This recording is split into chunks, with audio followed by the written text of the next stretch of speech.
Hi everyone, welcome to Coffee Break with Your Soul. Today I'm back with Poppy and we decided to explore certain topics that we both love to explore and also talk about, because it's just always a mystery, always something new to explore. And so today we wanted to talk about the way we experience time. Hi Poppy.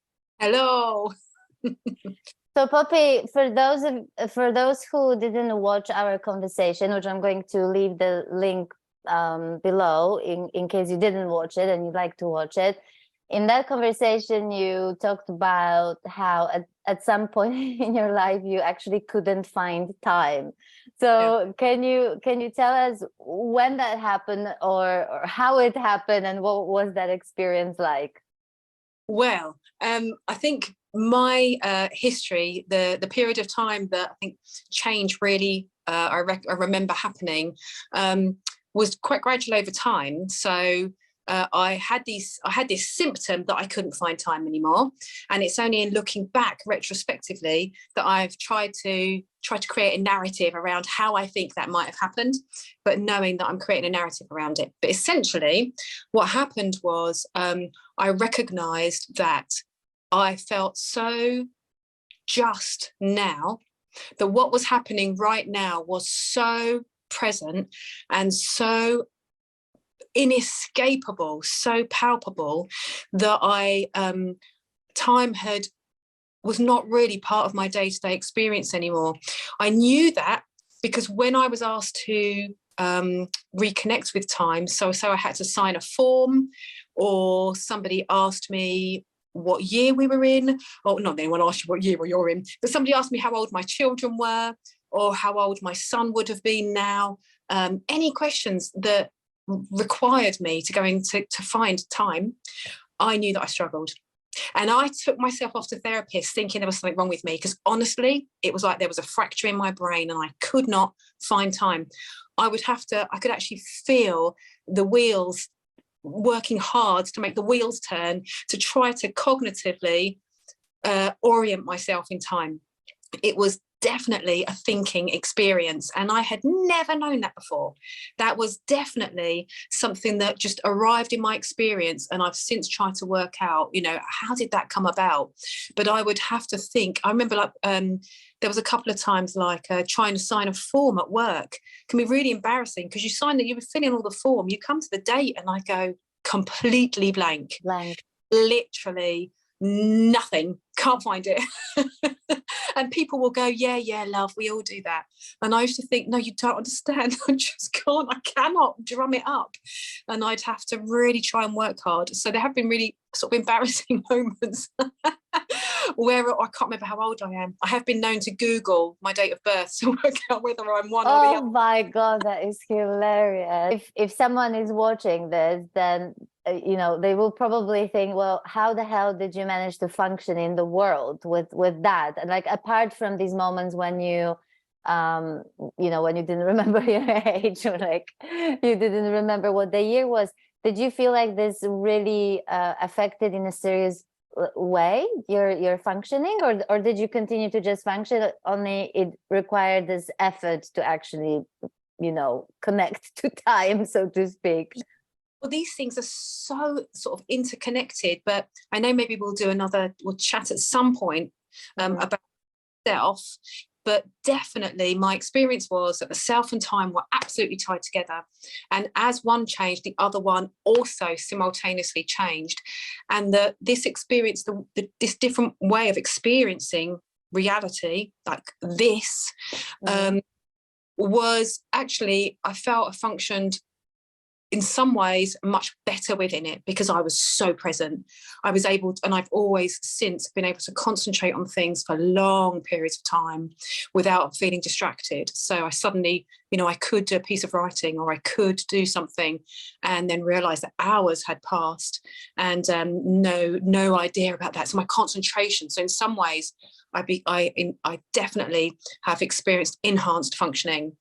But time just became a very cognitive phenomenon. So I was fully able to kind of be able to look at my clock. I don't wear a watch actually, but look at the clock and go, right, in 10 minutes, I've got to do so-and-so. Or at 4 o'clock, Right. I would definitely have to set an alarm. Otherwise I would lose time. But I think looking back, obviously my history came through sufferings, right? So I definitely suffered my way into the eternal now. And I remember that as my insides came outwards and this boundary dissolved, all there was now. There was no escaping it. Like, it wasn't like I just was more present. This all there was, profoundly all there was. And it was like unbelievably intimately connected with reality, and it just so happens that when we try to describe that experience, we use this concept of time, but in that experience you just don't even think about time. There's no conceptualizing anything, actually. You're just so directly in the doing.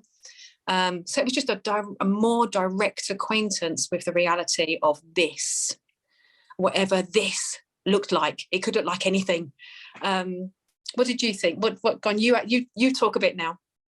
No, but I love it, because I'm so glad that you say that, because I think for so many, and I completely understand why there can be so much sort of confusion, because I remember I had that confusion as soon as any topics like that, like this would come up, or if I read a book where people talk about this stuff, and I really couldn't grasp it, because mind cannot grasp it. That's the thing, because it's so experiential and so real and so intimate, like you said.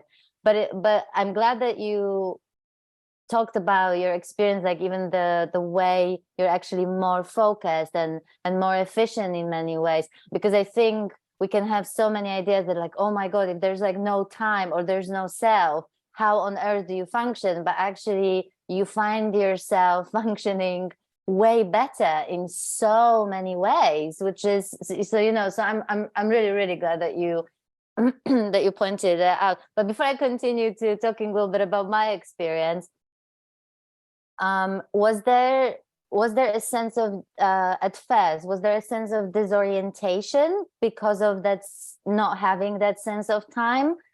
And then it sort of settled, or was it sort of, was there no sense of disorientation actually at all?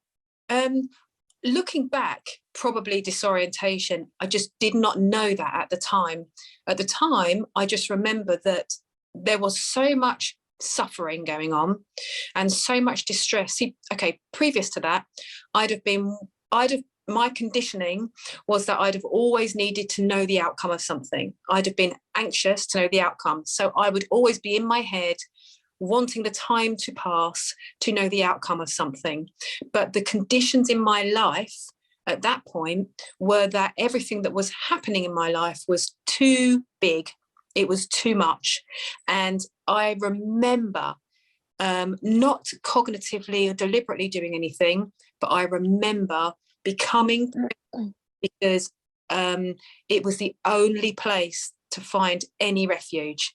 So definitely the moment now, this moment now, not wanting the future to come, was a place of refuge. Not that there was complete respite there at the time either, but it was definitely an improvement than wanting time to pass. So I think probably it was quite a change of experience for me. I remember just being like little things, tiny details about life would be all I'd know. It was just this constant nowness, like even washing my hands, the soap, the smell, the senses, everything was just so much more powerful. And I think it was just like the walls closed in, and all there was, the only place I could find respite was right here, right now, not in my head. And so I think probably, yes, it probably was because the whole of my life was disorienting at that point. It was definitely probably a way of experiencing reality. But I didn't feel it was disorienting because of that. I was disoriented because my life was so much suffering at the time. So, but I do think that as my as my reality was so painful, this kind of retracting into now was an actual act of survival at the time. It was very primal. It was, what you got to remember, I was not a seeker. So this was just a primal act of survival. It was just that everything else was too big. But I definitely remember just this nowness was the only place that I could find any respite. And how has it evolved since, the way you experience this, or not at all? Is there can you actually even point sort of any kind of difference on an experiential level as far as time is concerned? Yeah, such a good question, and I'm interested to know the same about you, actually. I think I never really knew that I experienced reality in this way until I looked back, because I think when you're experiencing reality in that way, you don't because you're not actually conceptualizing stuff. Yes. So it isn't until really quite recent times that I've looked back, and so I think I just became more present without knowing I'd become more present until I realized, although there have been moments, I have noticed that where there is high level of intensity, I become more present. So I have noticed, for example, if something happens and there's a triggered reaction, I can become intensely present. So I think do you mean your triggered reaction or somebody else's? Either.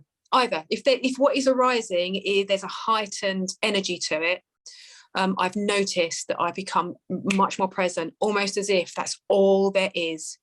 That's all there is. There is nothing else. There's nothing else exists apart from that. It's so intensely present. So yes, I guess probably I never shifted back, if you see what I mean, from that. When I think I lived like that for a long time, and I think I just became conditioned that way. That was my new experience. But I do notice that they can be intensity of it can change. Wow, that is amazing.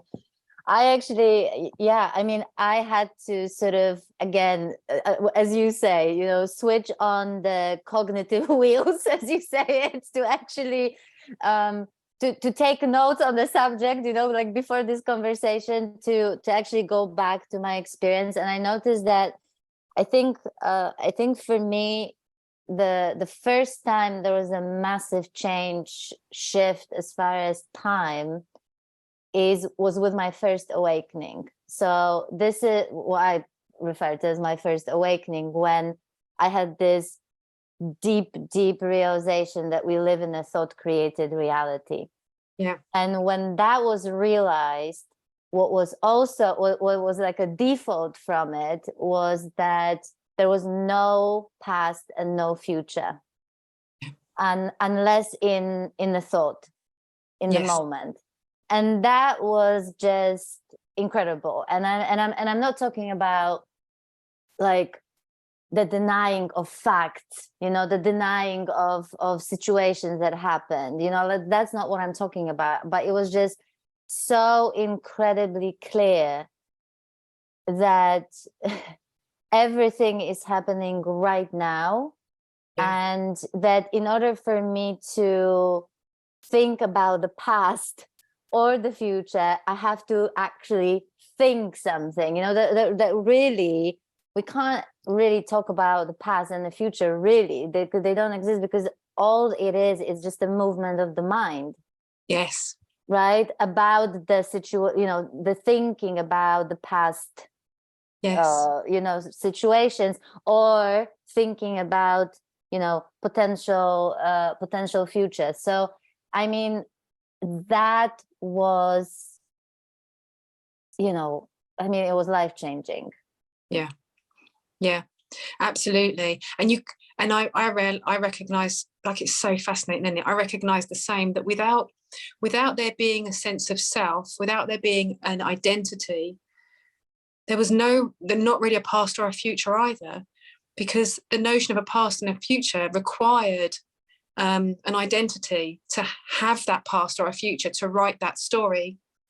And so I used to in the recent times, because I came to non-duality, and it led me to try to retrospectively understand what happened. And I used to think, did myself disappear first, or did time disappear first? And that's what caused myself to disappear. And I couldn't ever work that out. It seemed like they both happened simultaneously. And so I think when you are really now, what goes is the past and the future, because the self is also required for the past and the future. It all requires abstraction. You can't, yeah, you're absolutely right. It's completely thought. And I think when you've really met that emptiness so directly, when you've made that direct acquaintance with emptiness so much, everything suddenly goes ping, and you see things that you were subject to before. You see them object, as an object now. Yeah. I think I think that for me, one of the reasons why I sort of referred to as my first awakening, because this was, this realization, but it wasn't until later when I experienced what you're talking about. You know what I mean? The thisness, the suchness of things, and the sort of dissolution, the dissolution of self. Because I absolutely agree that to me, at least, this is experienced as both. That with the self dissolving, time also sort of goes, so to speak. It's like so difficult to describe it, because after my first awakening, and maybe we will talk a little bit about this when we talk about thoughts, so because I don't want to take the focus from the time, the topic of the time, which is there was still a sense of self, you see. After the first awakening, there was still a sense of self, and I would already have a lot of moments where I would be, say, walking or something, and I had these moments where I felt that there was no time, that there was this moment was just everything. There was nothing else than just this moment. But those things were experienced as glimpses. It wasn't like sort of abiding kind of experience. But then, yeah, then. It's so difficult for me to still talk about it, because it sounds like it's just like an event, but it's something that you kind of realize, like you said, sort of in retrospect, that something is not there anymore. And so I absolutely agree with you that at the moment, I just, there's just this. Yes. Continuously. There's just this. A moment this was really experienced, touched, that reality, that vastness, that mystery. Gosh, I have chills throughout my body, because it was actually the moment when the mind literally came to the screeching halt. In the face of this, in the face of the truth that there's just this, the mind just simply could not argue with it anymore. It could not fight it. It could not be pissed with it. Anything, because it's just, and you know what? And I know that sometimes it may sound like I can see how there's just this can sound like, oh well, then I have to put up with this now, or like, that sort of thing. Like, that's not. It's actually, it's such a aliveness and mystery and beauty. It's so rich, this emptiness, funnily enough, that actually it's the opposite. It's the opposite. And you and I have been talking before we started recording about the sort of very the very situations that we experience daily in our connections, in our reactions, in our emotions and everything, and how alive everything is, and how it's just in that moment, and there's just nothing but this. Yeah, the intimacy with reality was just profound. And it, like, God, these things, they have such massive ramifications. It's like a domino effect. When one thing falls, like, the other dominoes fall as well. And I remember that so absolutely, for me, time, like my experience of being just now, it was primal, it was survival. It definitely was not clever. It definitely was not deliberate. It just was a matter of survival. But in that, everything became, as you say, so much more luminous. And that could be and however the mind wants to describe things as good or bad, all of that.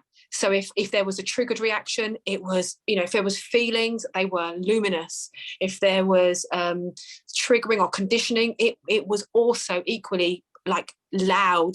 There was the senses, everything, like even like, I don't know, I'd walk up the stairs at work and go into my office and just feel this like absolute kind of, my God, what even is this? Ridiculous. There are times where you just kind of go, oh, I can't believe this is even happening. You're literally just walking up the stairs. Yes. This was like crashing into the now. You just crash into it. Like there's no defense against reality now, here. And it is so vibrant, just so palpable. There basically just isn't, all that's dropped away. What has dropped away was the very thing that was obscuring the view. It was dampening the view. And so those patterns, those beliefs and patterns and conditioning that were dampening the view, once they are not dampening the view anymore, everything just feels so much more right, like it's right here. And there's no escaping it at all. So I definitely developed profound respect for reality. I mean, it really is a full-on immersion with whatever is happening. And I would say absolutely. I think what drops is the arguing with what is the this should not be happening. The judgment around what is happening. This is that alone is massive. The interpretation, the narrative. And I think to the point that even if there are thoughts or narratives happening,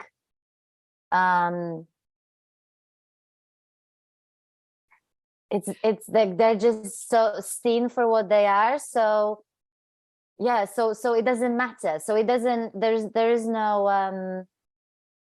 It's not a problem, is what I'm trying to say.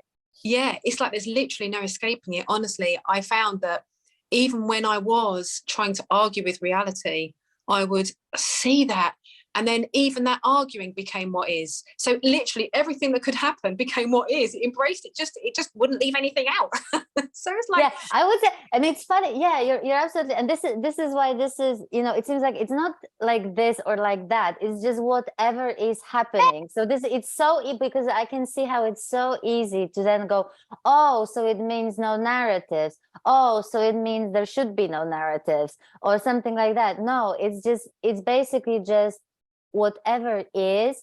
However, I have to say that the mind is definitely mostly quiet. You know what I mean? Totally. I think do you know what I sort of thought along the way? I recognized that I felt a little bit more animalistic because it was just so much more simple. Like I did feel, and it's not to say that conditioning didn't rise, because it does, and there can be still resistance that arises from time to time, though less. Absolutely.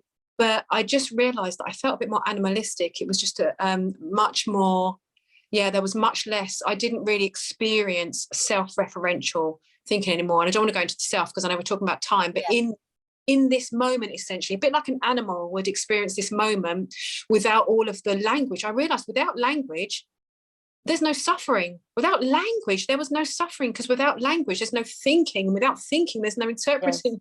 Yes. So I realized I just felt a bit more animalistic. I felt more primal.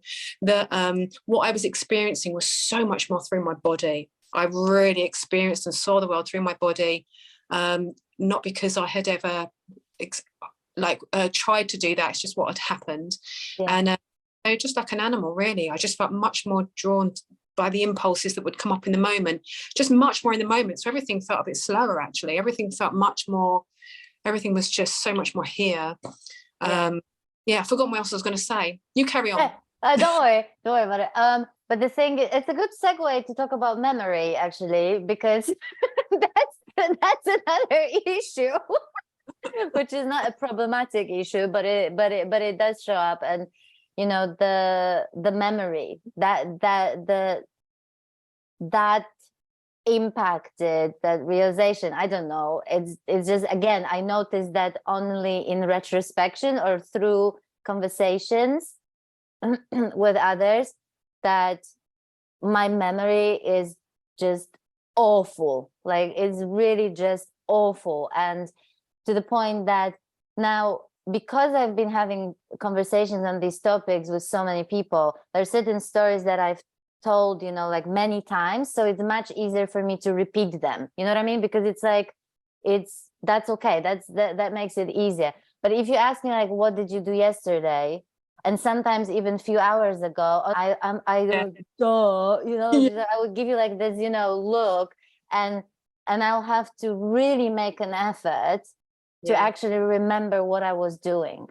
Absolutely. It's funny you say that, because my boyfriend and I, we laugh at my goldfish brain, and my goldfish brain is like, there's like real beauty to having a goldfish brain, but it can be a pain in the ass as well. And it can also be really antisocial, because it doesn't fit with a conventional, like, anything. So like, Yes. so like, you know, I'm like you, the lovely thing about it is when something happens, I can't hold on to it. So if somebody's like pissed me off, they're all good, because by the, you know, by a couple of hours later, I literally can't get a felt sense of why even I was pissed off. So this is quite good. But then, you know, with my boyfriend, there's been times where we haven't been able to see each other as much, and what doesn't come up is I don't have the same graspy hankerings or like needs of certain things, because literally when you're just now, you know, and that must be really hard for him, because he's like, I can't wait to see you, and I'm like, oh, I love seeing him, don't get me wrong, I love sharing and things, but just don't, in that moment, I don't have that. I realize I'm so highly adaptable. I say it's an issue, it's not like in a sense that it's problematic, you know, to us, because there are actually a lot of benefits that come from that. And you're absolutely right. I just, there's no dragging anything into a moment. And it's like, yeah, everything just dissipates, nothing sticks, even if it's something upsetting, or you know, something like, I mean, I had this today with my partner, you know, we had a bit of a moment, and I had my emotions and whatever.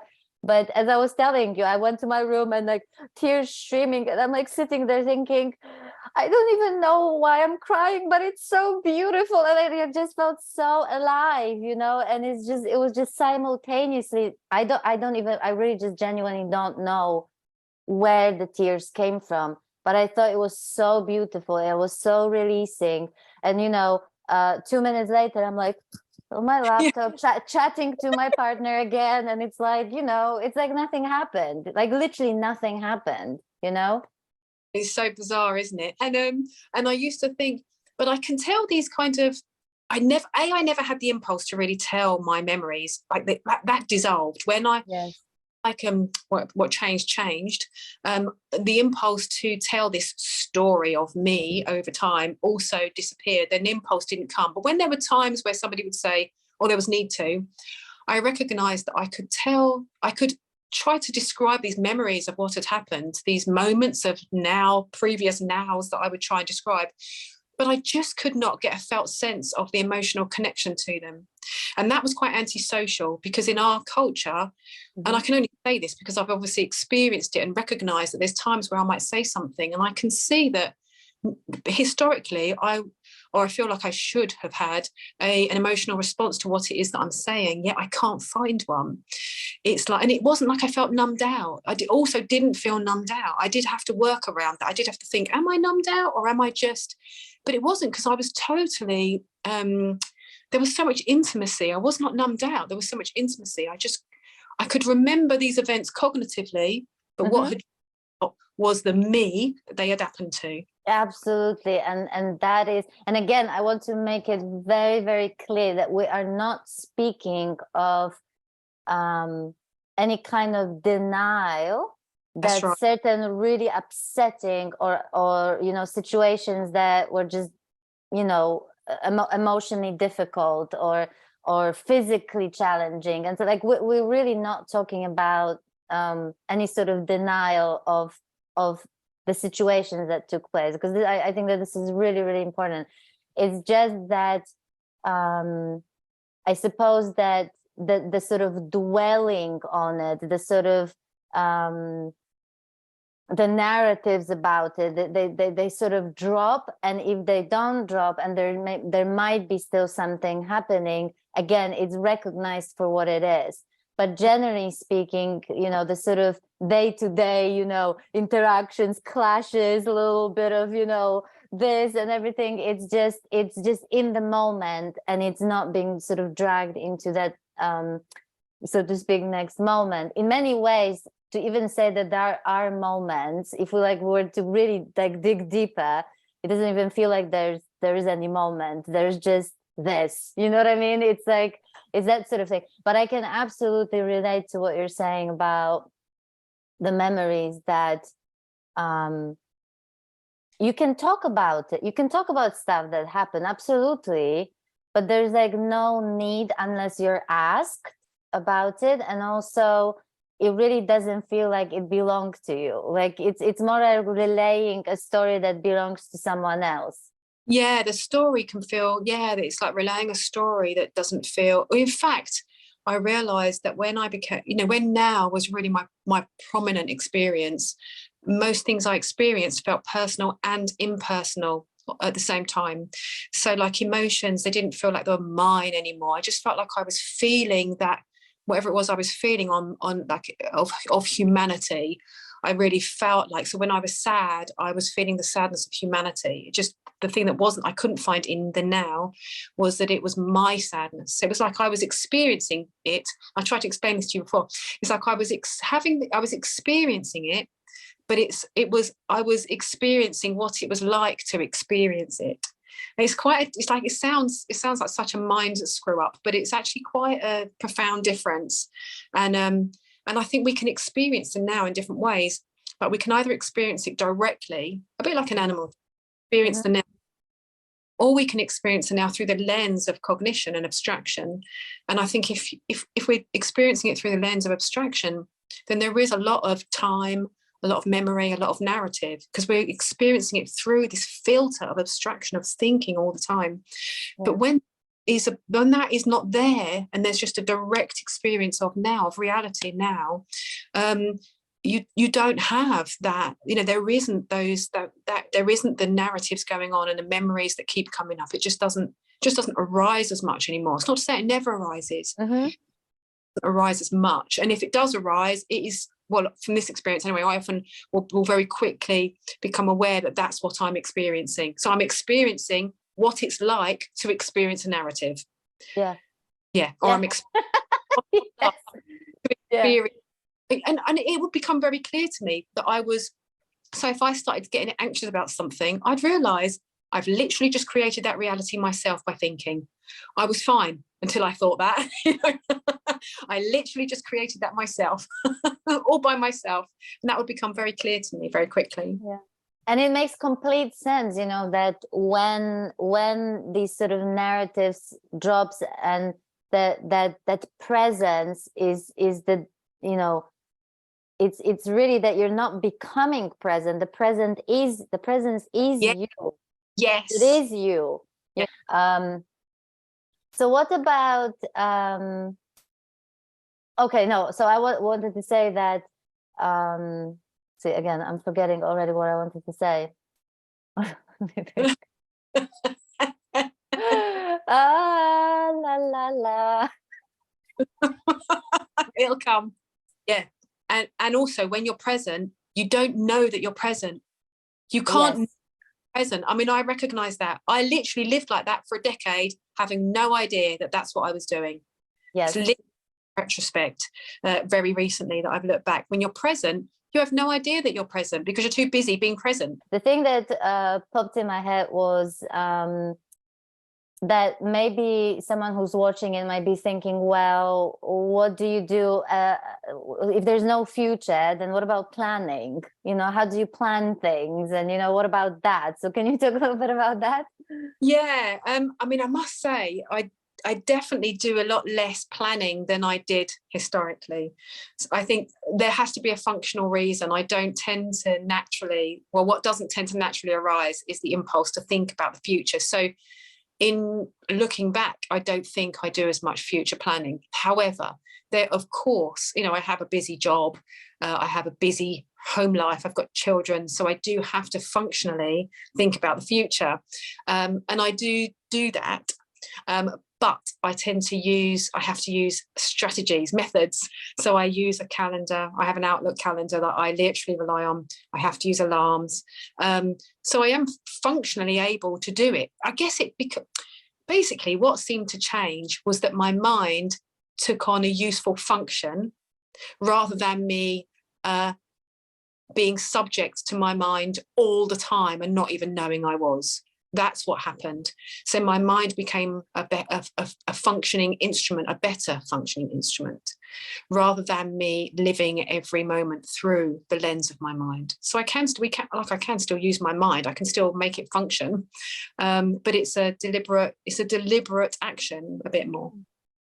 Yeah, I mean, this one is a bit tricky to again talk about, because for the mind, it can sound like a complete mind fuck to talk about this, the time, because really there is no time in like experience, but there's also a recognition that there is this thing we agreed to call linear time, and one doesn't negate the other, like one doesn't contradict the other, it's sort of simultaneous. So honestly, it's not a problem to sit with a calendar, and because the calendar is the kind of it's like it's that linear time thing, that shows us. And so it's basically what comes up in a moment. So whatever, if there's something that needs to be planned, it comes up right now, and then when it happens, it always happens right now. So you know what I mean, it's just one thing. So having no time or functioning without a sense of time, has to me at least, it has absolutely no bearing on the sort of functional on the functionality of like the day to day. So this is why it's sort of tricky to talk about, but it's absolutely not problematic, is what I'm trying to say. Yeah, I think it's just like a different way of perceiving, isn't it? I think when from this perspective, time becomes very much and very obviously a cognitive phenomenon. So without relying on thought, without turning to thought, what is time? Time does not exist. You can't, like, without relying on thought, without turning our attention to consult thought, there is no time. There's no possibility of time. It's not even an option. So we have to rely on cognition. We have to rely on a thought to even create this concept called time, because it's simply not in our experience without thinking. Yeah. And that's very obvious to me. So it's a different way of perceiving. It is absolutely functional, and actually in many ways it's great in that sense that there is, you sort of plan things in a moment, and then they come when they come, so to speak. Yeah. They happen, but there is not much or very little sort of thinking about the thing that's planned. You know what I mean? Or there's very little thinking of like, what if, and the outcome, and is this going to happen, and what if it's not going to happen? All of that is kind of the result of just the isness of things, and of that being sort of right here, right now, sort of, right? Absolutely. And I think historically, if I hadn't have had the experience I'd had, I would also listen to these kind of conversations and be racking my head to get around it. It makes no sense. I cannot get my head around it. It just sounds like all blah, blah. But I think it's quite different trying to get this conceptually. When it's the experience, really it's quite simple. All the experience is that I really recognize when I'm thinking and when I'm relying on thought. I just became very clear to me what I relied on thought for. It became very clear to me experientially when my attention moved up into thinking. It just became very clear experientially. Oh, I'm thinking. Oh, I'm thinking. That literally, you know, that one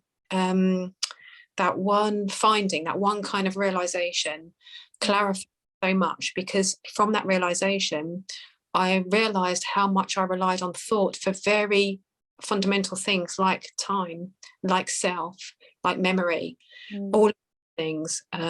Without moving my attention up into thinking, they simply didn't arise. And you know, at least in my experience, most of my anxiety in my life, for most of my life, now I know in retrospect, came from the what if thought. The what if.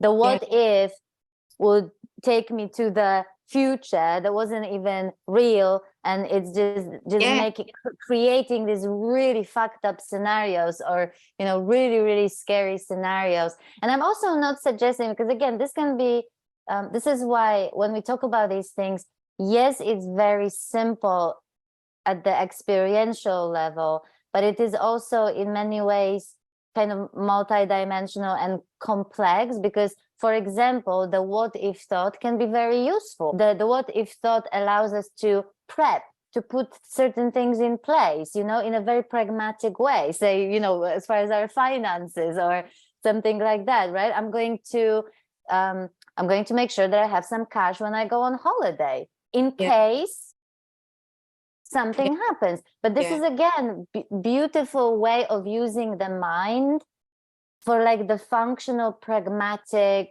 very grounded kind of thinking, if that makes sense, right? But which is very different to the scenarios that we create in our heads, that we then lose ourselves in, thinking that this is our future, right? Absolutely. I absolutely agree with you. I think what became clear to me was that certain things that are kind of labeled as negative did not feel negative to me. Like the mind is not a negative thing. The ego was not a negative thing. It's just that there was their functionality it could manifest in any way, some of which cause suffering, or what we call suffering, and some don't. And absolutely. So I think the mind wants to be so black and white and divide into it's just this or it's just that, it's just good or it's just bad. But as you say, it's just not like that. You know, these things, reality. Yeah. So actually, I would say that in many ways, as far as functioning in the world, it's the opposite. The functioning without the sense of self, and everything that we talked about, you know, is actually in many ways very common sense, way more common sense, and actually allows you to function with way more clarity, you know, rather than being lost in this, you know. Then you're because it's much more quiet here, you're actually able to perceive things with much more clarity, and that clarity allows you to, if there's a decision that needs to be made, you take the decision. If there are certain precautions that need to happen, then you take those precautions. My entire book is about living in a self-created reality, and this came out of my first awakening. And I remember that I just was absolutely determined that I will write a book where I will put real life examples. It didn't matter what age the person was in, it didn't matter whether they were into spirituality or not. And in fact, I was avoiding the spiritual lingo as much as I possibly could. In fact, I don't think there is any. But I remember when I got to the point where I wanted to write a chapter that there is no future, right? And I'm telling you, I was going back and forth in my head about, no, if I do a chapter that there is no future, damn, I'm going to lose all these people. Like, here I am writing this book that is so pragmatic and kind of like, you know, of course, kind of like, you know, common sense thing. And then boom, a chapter 7 on there is no future. And they all think that I lost it, or like I'm too woo-woo and like, you know, that sort of thing. But I just could not do it. Like, I just could not do it. And so I put that chapter about there being no future in this book. And I am telling you, this was the best and most impactful chapter, because if you see my reviews, or if you read, I started getting emails from people about that this was life-saving in many ways chapter in that book, because they realized how much thinking goes on about, you know, the what if thought, and going into the future and asking why, and trying to get answers to all questions in advance. You know what I mean? And so I am honestly so grateful, because I think that actually, you know, when you were saying that it can sound so complicated, but that was an example actually, that when you write in simple terms, when you write in a way that just is like common sense, that everybody will recognize, no matter where they're at, so-called spiritually, or even not interested in spirituality, they really get it. Everybody gets it. Yes. You know? Yes. Yeah. And that, absolutely, I totally get you. And that's what I also loved about, you know, like Eckhart Tolle, the way he writes, it's the same, isn't it? You just think, I get it. He just says it in such a way that is so accessible, and it's with your book, you know, you just go, totally get that. Totally. And you know what? I have to admit to you that there was a while where I almost like didn't even talk about my book, because I don't consider it a non-duality book. You know what I mean? In a sense that, you know, even when I wrote it, there was still a sense of self. You know what I mean? There was still, you know, I knew I was living in a thought created reality, but like I really didn't like the reality. Okay. Yeah. So it was like, I mean, there were moments when I really didn't like it and I argued with it. But until I realized that honestly, it doesn't take anything away from this book, because for so many people, there's so much living in a thought that actually takes people from this moment, that they don't even realize how much of their existence is living in thought. Yeah. So, but I don't want, I'm sorry, I don't even know why I started, because we're going to talk about, you know, thoughts a bit more. I think I see, because I think these things are so interconnected. They are so, like I said, it's like a domino effect. Yes. And I think that being in the mind and thinking is a disembodied now. It's a disembodied now. And when I realized that the experiences we have in the now, even the experience of being a human being, or experience of having a body, the experience of the conditioning that arises, we are the now. But when we are abstracting about it and having a secondhand experience, we are having a disembodied, it feels like a disembodied now. Of course, it's nice. Well, everything is now, but it can feel like a more disconnected now. Absolutely. And I think it's when that filter is taken away, it feels like the now is just more embodied and intimately connected with. It's just better. Yeah. Which is why I'm no longer hiding, you know, that particular book, because for people to even realize that they live in a thought created reality, for people to realize that they don't have to treat their thoughts seriously, that they're not solid, that they don't mean anything about them, you know, it's so liberating. That I know for the fact that first awakening, when that realization happened, that we live in that thought created reality, if this was all that ever happened to me and nothing else, you know, then gosh, I'd be grateful to just have that for the rest of my life. But yeah, so finally, I was wondering whether you have any sort of if you experienced any kind of funny or really weird situations that you can recall at all, as far as time. I only could think of one. I can tell you that one, which is I call it a Star Trek moment. Because I mean, I love Star Trek, and it happens, I have those moments a lot, but in particular when I'm traveling. So when I actually, in particular, like long distance travel, when I have to take like multiple trains or taxi, train, plane, you know, and so on, right? I just find myself let's say last time, I don't know, when I was traveling, but I remember this moment when, you know, I took a train, flew, and was sitting on a train station waiting for another train in Starbucks. And I was sitting and I thought, wow, nobody traveled.